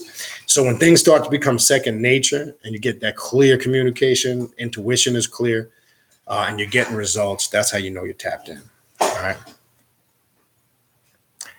right. Rev Mason typed in, Sanse has spirit guides. That's correct. And we went through that. This is a good question here by Cam Dash Bandit. What is the true definition of ritual with working with your altar? Remember, the purpose of any ritual in your altar, because usually in most rituals, I'm not going to say every, usually in most of your rituals, whether it's individual or collectively as a group, there's usually an altar set up because it's the focal point, right? The purpose of ritual is to transform. What is it supposed to do? Transform what? It's supposed to make you evolve and grow and transform mentally, emotionally, and spiritually, right? When you see growth and changes in those areas, that's how you know ritual is being performed right at your altar or in general. If you're doing, you could do a working out in nature without an altar, right? I'm saying for the most part, even in some outdoor workings, there are rituals. It just depends on the working, but that's the purpose of ritual, to transform the individual on all levels. We don't just do rituals just to do them for the hell of it, right? That's why this path is loaded with ritualistic, things to do in all these systems, because that's the purpose of these rituals, because they've been passed down through generations and generations. And because of the results that they have gotten and the success. But I always encourage people to don't copy them word verbatim the same way. Use them as groundwork to create your own rituals and start your own lineage. You understand? Start your own. And what we do, and what we do on monthly, the rituals that we come up with, we're creating them on our own. We're not copying them from nowhere. We're using different formats from other places, but we adjust it. Like we'll use a format from something specific. We might take from 3 different formats, but we change the wording. We'll change some of the systems in the ritual to suit what we're doing or trying to accomplish collectively. We do that with all the rituals. So all those flyers that you see go out with the rituals, that's stuff we sit down and come up with ourselves. Myself, Brother Jack, Sister Sonia, we come up with that stuff ourselves. We sit down and we come up with ideas. And sometimes it's on the fly, right? Sometimes Jack will tell you, we might be sitting there before the ritual, going over things, and we might just change something right there on the fly. Because that's, again, to your question that you asked earlier, Cam Dash, that's how you know you're locked in. Because the spirit might want to come through and say, no, this is what I want you guys to do. I've even, what do they call that? Improvised during the ritual, that I planned something, and they can attest to this. And then as the ritual is going on, I changed it right there on the spot, because this clear intuition just came over me to just go with it, that flow. So again, that kind of taps into the previous question. These are all telltale signs of how you're locked in. It's all connected like that, right? Oni typed in, my mother carried a St. Anthony of Padua prayer card always. Okay. Cam Dash, that's a very good question. I just hear when I listen sometimes. Okay. That's a side conversation. Let's get that.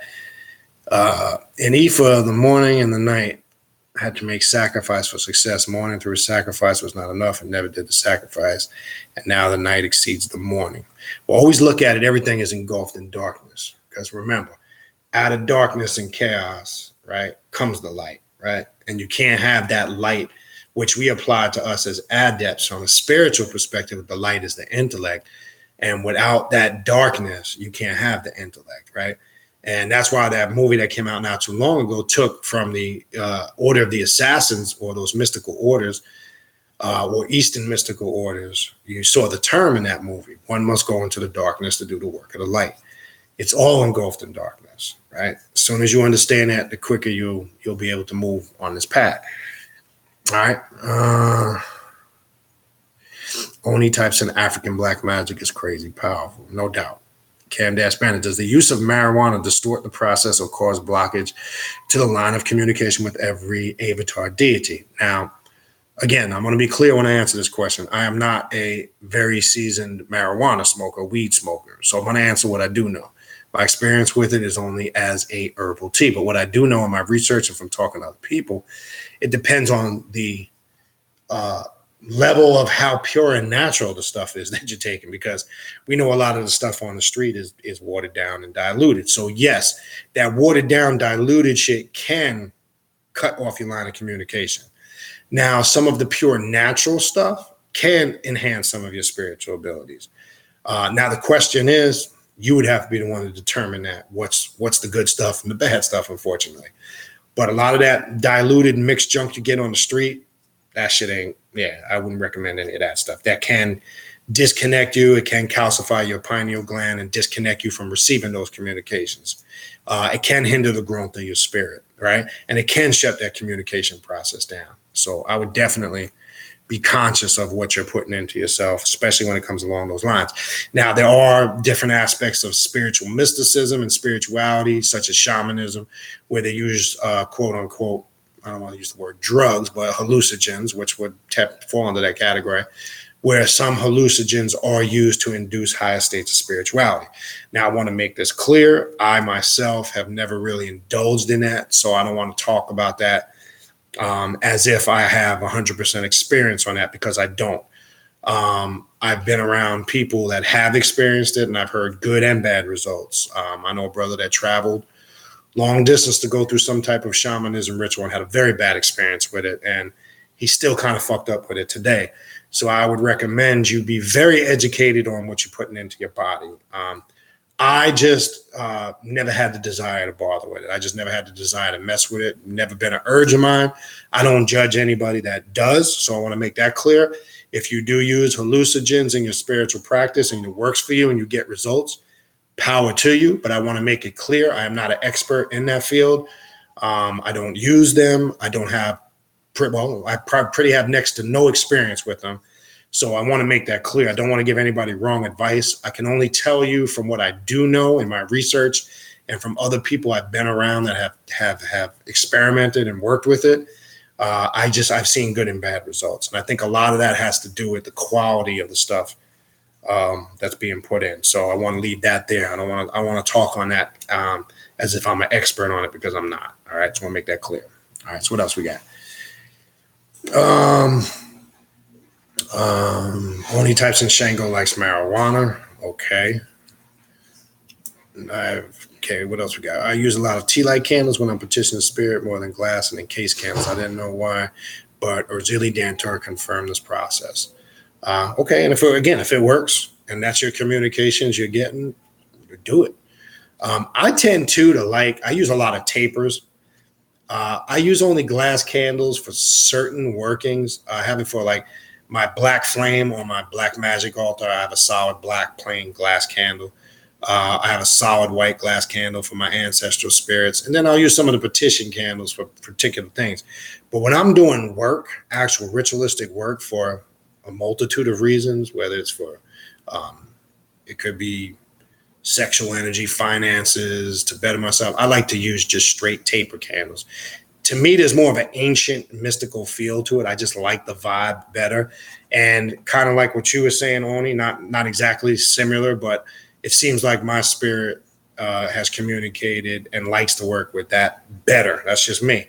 I just like the feel of it. So yeah, when you're getting that intuition, that communication, whatever you want to call it, that's part of the growth process. That's part of being locked in. That's shit you roll with. You don't negate any of that. That's the stuff you roll with. All right. All right, what else we got?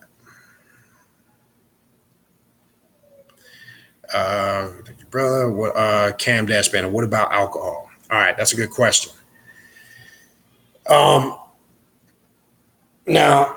if you're a drinker that's just smashed all the time, obviously that's no good. I mean, to drink here and there, you shouldn't be drinking all the time to get smashed. Now, here's the funny thing. And I don't know if Brother Jack is still in here or others. I'm not really a drinker, right? But in rituals, when or spirits come down, I could polish off a whole bottle of rum, literally. And those that have been at the rituals, you see that. Killing a whole bottle. I'm talking about a big bottle of rum. Because when you're in the spirit, but that's when you're in the spirit. You understand? That's the reason why you have to pretty much take into account that, where's your fine line in between the two. So if you're drinking all the time and you're getting smashed, I don't recommend that. That can black you. You understand? And here we got an ignorant comment by Marianne Davey. And all white people are aliens. All these other races are hybrids. If you're not black, you're a hybrid. Well, unfortunately, Marianne, you're not 100% black either, regardless of how dark you are. There's nobody that's 100% of any of those things. And bottom line is, if you don't understand other ethnicities, such as Latinos and sub-races that branch out from it, you're pretty ignorant. So that's your personal opinion. And this is probably not the channel for you. So it's as easy as just tuning out. So totally disagree with that comment. So that's some personal shit you got to deal with. I don't know why I blocked the comment, but we'll put your ignorant comment up. So we'll let you stay as long as you don't get ignorant. But see, that's the other thing. You know, people, we talked about that earlier. People think that they're particular because they've read a little something or they think they know a little something. They think their particular methodology is the only correct way, and it's not. You know, and from doing this over 20-something years, that's usually somebody that got personal issues with themselves. You understand? Because in essence, everybody's fourth generation, right? Even I don't care how dark skinned you are. You understand? Bottom line is, you're not 100% pure African. Most people here in America that are African compare no way when you go to certain parts of Africa as being black. They look at some of the dark, they look at people such as Denzel Washington. They look at people such as Wesley Snipes as looking feminine. You understand? That's the reality of it.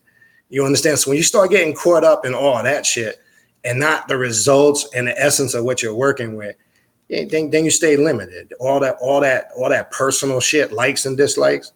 I mean, that's up to the individual. I don't give a fuck about any of that stuff. So it don't matter to me what anybody thinks in regards to that, because I've seen many people get results from different backgrounds, and that's all that matters. It don't even matter. But what else we got? Oni types in, I like tapers too. They look, yeah. I tend again to vibe with them more, even in the charge up process, because when you're charging them up, you get a better feel. The glass, you're a little bit more limited when working with it. So yeah, but again, there might be, again, I want to make this clear. There might be people on here that might be total reverse of everybody else. They might find that they enjoy working with, glass candles more than they do tapers. And that's fine too. You understand? If, again, I'm saying that to say, remember, it doesn't matter. All that matters is whatever works for you and you get results. But I'm in agreement. I definitely do like to work more with tapers or wax candles. It's a better feel. All right. What else we got? Shoe and Legua, like, yes. Yeah, shoe and a Legua, yeah. Definitely rum with those. But I want to make it clear what I was saying about the alcohol, just so there was no confusion with that.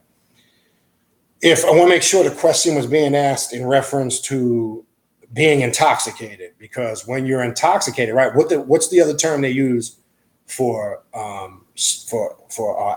Spirits, right? Because you can intake a certain amount of spirits and be influenced. So it's not good. You should never be intoxicated and out of your mind, obviously, when you're doing ritualistic work. You understand? So that's important to understand. So if the question you were asking was in reference to that, I want to make that clear.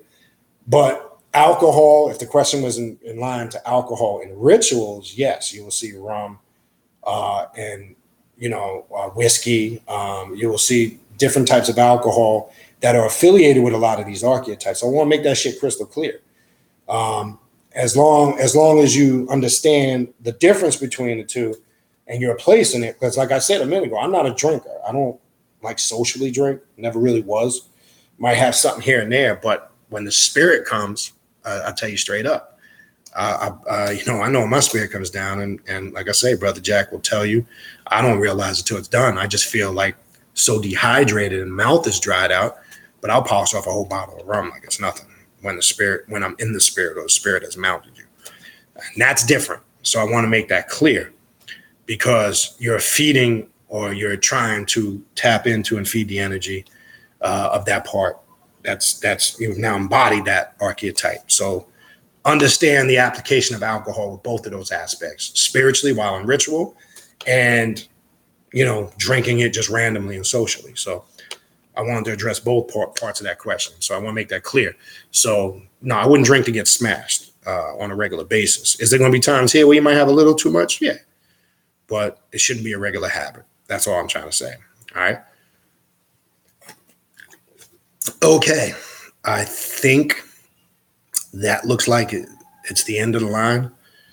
I'm gonna wrap it up because like I say, I'm pretty much you know, done doing what I have to do. I kind of need to chill. Got to get up in the morning, catch this flight again, real quick. Just to remind people, tomorrow morning I will be heading out to New York, going back home for a week. Close friend of mine passed away. Childhood friend I grew up with, a very close friend of mine. So I will be there for that, spending some week with friends and family because this individual is very close to family and friends. So it's going to be a process. I will be doing some things while I'm there in between. Try to do some things while I'm there in between. Like I said, I will be at the Yankee game tomorrow night. Looking forward to that. I'll be doing some other things while I'm there, etc. So I'm saying that to say I have reached out and contacted some of yous, and I've had to, reschedule some consultations because I just can't get them in this week. So I'm trying to handle my personal business. So I hope everybody's understanding of that. I've reached out to Duma, Sister Yvette, some of you that come in here regularly. I will get to you guys as soon as I get back at the end of the week, going into next week. So if you're watching the video and you're thinking about contacting for a consultation, know that I will start scheduling them next week. I just want to be clear on that. For those that are taking the Saturday class, I've already notified everybody in the Saturday class. We are skipping this Saturday, and we will reconvene the following Saturday, and I'll probably be back online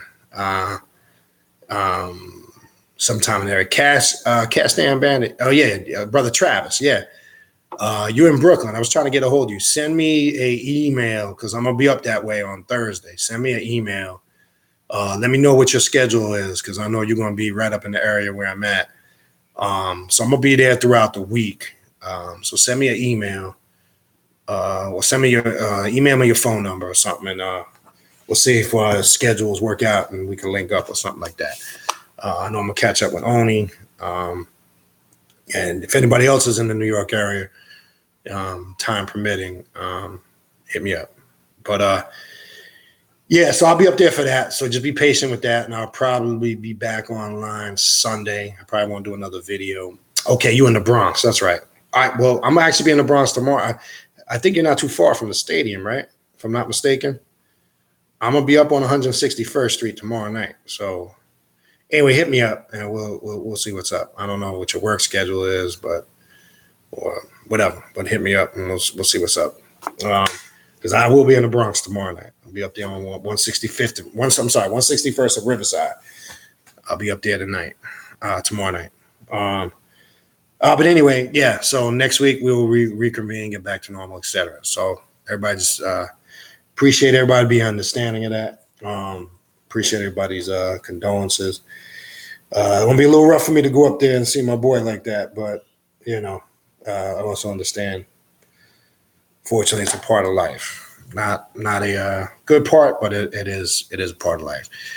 So anyway, I hope this video maybe pushed and motivated you to maybe look into some of these spiritual systems. If you're already familiar with some of the stuff we talked about tonight, maybe it even made you a little bit more aware and pushed you in the right direction. I would slightly throw a suggestion out there. Try it. If you haven't worked with it and you are interested in it, try it. It can be very effective if applied correctly. All right.